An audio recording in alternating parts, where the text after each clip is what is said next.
সামির, মহররমের 10 তারিখ মুসলমানদের কাছে একটি তাৎপর্যপূর্ণ দিন।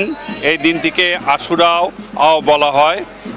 মহানবী হযরত মুহাম্মদ সাল্লাল্লাহু সাল্লামের ওফাতের এরপর হিজরি 61 হিজরির এই আজকের দিনে তার প্রাণপ্রিয় দৌহিত্র ও ইয়াজিদ বাহিনীর বিরুদ্ধে ন্যায় বিচার প্রতিষ্ঠার লড়াইয়ে শহীদ হয়েছিলেন।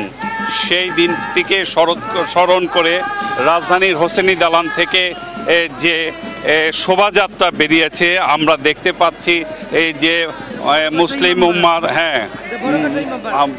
মুসলিম উম্মার আর সদস্যরা, বিশেষ করে আমরা দেখতে পাচ্ছি যে নারী এই সদস্যরা মাতম করছেন। সেই মাতমটা হচ্ছে শোকের মাতম।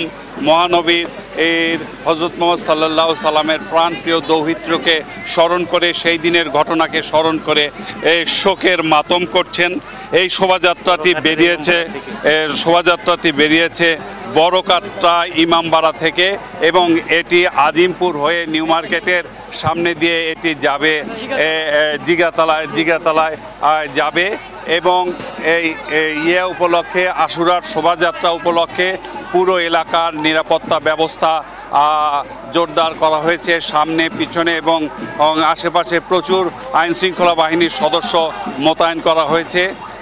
সব কিছু মিলে নিশ্চিদ্র নিরাপত্তার মধ্যে এই শোভাযাত্রাটি অনুষ্ঠিত হচ্ছে এবং শান্তিপূর্ণভাবে এখানে শোকের মাতম চলছে।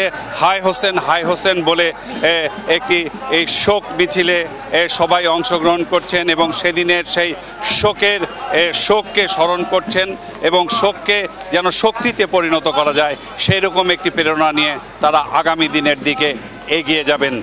সামির, চকর, আপনাকে ধন্যবাদ আমাদের সঙ্গে যুক্ত হয়ে তথ্যগুলো জানিয়ে দেওয়ার জন্য। এখন জন্ম সনদ দিয়ে খোলো বিকাশ স্টুডেন্ট অ্যাকাউন্ট। নিজের বিকাশ নিজে কর।